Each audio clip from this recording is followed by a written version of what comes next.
right, guys, listen up. It's New Year's resolution season, and we all know how this goes. You make a big promise, you last about 2 weeks, you screw up, and you go right back to square one. Now, this year, for myself, I jump-started my season into better habits. Here, let's start with this. Now, I'm sharing with you my cheat code, guys.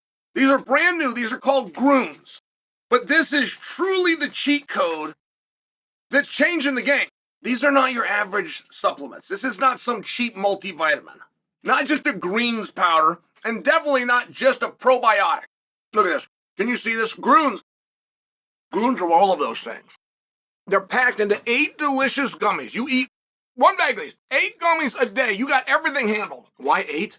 Because you can't cram 20 plus vitamins, 60 plus whole food ingredients, super mushrooms, and more into 1 gummy. What do you mean, why 8? What a stupid question. And these gummies, they taste just like a fruit snack, but they hit like a heavyweight champ. Let's talk taste and let's talk convenience, okay? Grooms, as you can see, I'm holding right here. They come in a very simple pack. 1 big bag, grab yourself a pack each day. Take that, throw it in your lunch, throw it in your briefcase, throw it in your gym bag. Get it in the car with you. Just get 1 of these each day. Rip it open and go. It is truly the easiest habit that you'll ever stick to. Grooms stand out from other nutrition supplements because they're accurately dosed. If you check the label, you will see that your daily needs for safe vitamins and minerals are met. So here's the deal. I want you to start your New Year's off right, and I want you to do it with Grooms. Let me start by saving you 52%. Guys, check out the link. I put it down below. Get yourself some Grooms. Make this your healthiest year yet. Islam versus Khabib for status of greatest of all time. What do you guys think? And before we get into it, right, while you think that your options, I'm going to put a poll. I'm going to put a poll on YouTube, but I hope you participate because I'm going to give you the option of Khabib. I'm going to give you the option of Islam, and then I'm going to come in with a trick third option, which is you don't want to talk about it. I don't want to talk about it. I don't like it.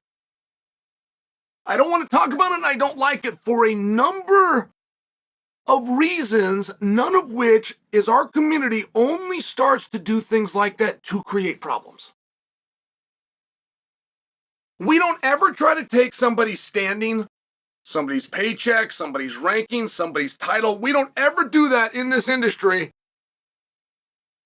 unless we have an evil intent and a corrupt desire to see them turn on one another.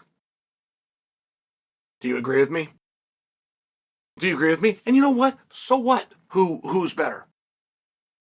I mean, in all fairness, so what? What difference does it make? And how far are you willing to go to get your answer? Are you willing to go to teammates that have seen him? Are you willing to go to Luke Rockhold and put him in a corner? Are you willing to go to Cain Velasquez? Are you willing to go to Daniel Cormier? Are you willing to ask Coach Javier Mendez himself? Are you willing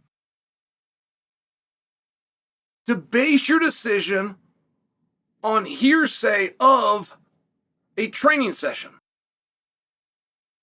And I believe your answer is yes. I think that you would. I think you'd have to. Right, the number one thing we have is head-to-head competition. But the next best thing we've got is common opponent. And common opponents,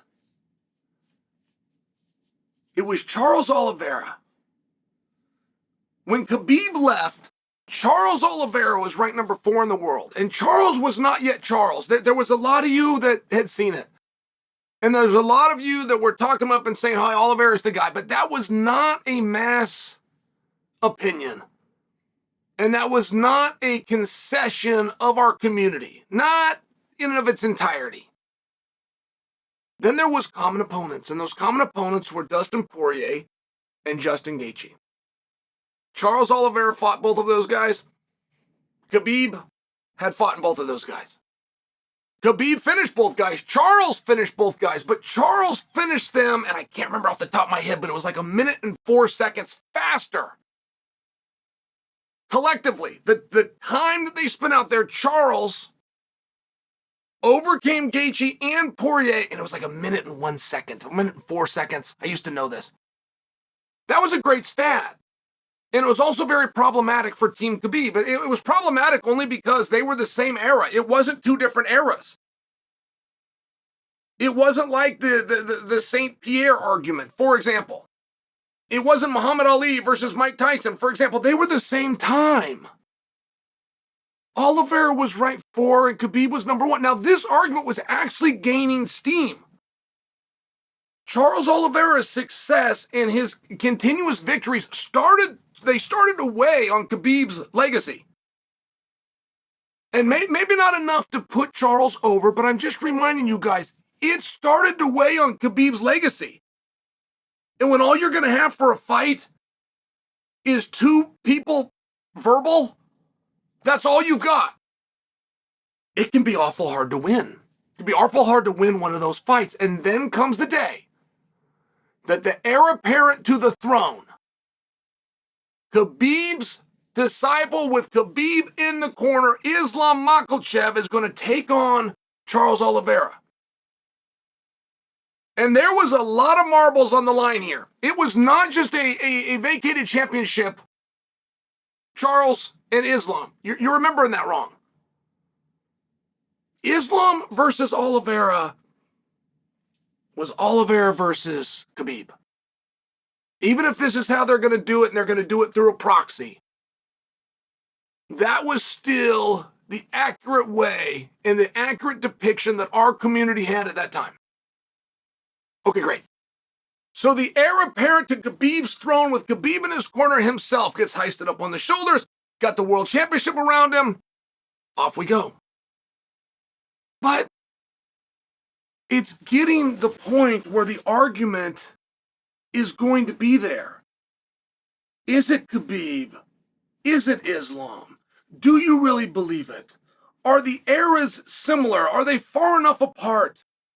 Are we going to make this argument of GOAT purely over resumes? And if we are going to do it purely over resumes, how are you going to judge Islam while only being a one-division champion, but not being given the opportunity to be a two-division champion? Not to mention, and I should mention, he fought the reigning king of a different division. Islam fought and beat a reigning champion in Volkanovski. But the belt wasn't on the line. And do you care? Does it matter? I got to tell you, I'm falling into category 3. It makes me uncomfortable. Chael, let me give you early poll results. All right. Coming in from Ryan. What do we got? Early poll result, only 225 votes so far, but UFC lightweight go Khabib at 37%, Islam at 17%. And what difference does it make? 45%. That warms my heart. That really does warm my heart. Could you guys hear that? We call it Voice of God. That was my partner Ryan weighing in. We've done an early poll. Roughly 225 of you had voted. 37% roughly went in terms of Khabib. 17% of you went by way of Islam. And all the rest of you said, let's not talk about it. And you know what? That's where I'm at too. What are we trying to turn these guys on one another for? Why can't we recognize, guys, we got one real team in the world. It's not the Lakers. Those guys are whores. You write a big enough check, they'll put your jersey on. It's not the Boston Celtics. Those guys are whores. You write a check, they'll fly out and put on the green and white. It's not any college with the NIL.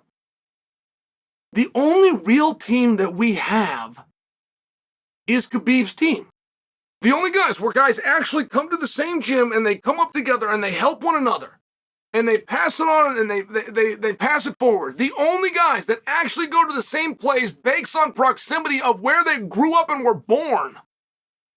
The only real team that we have in any sport anywhere is Khabib's team. And I don't love the idea of having the argument. And if you're having the argument, if you're one of the very few that chooses to have the argument in a way of supporting and uplifting what Khabib and his father set out to do, if you're doing it to support Islam and talk about how wonderful that you think he is, fine. I'll stay out of your way. But Kenny Florian was right all those years ago when he challenged BJ Penn, and he talked about how great BJ was, and that BJ was the master. But every martial arts story is the same, which is the student has got to kill the master. And I'm going with option C. Between Islam versus Khabib, their legendary status, what world champion was the more impressive world champion? I don't want to talk about it.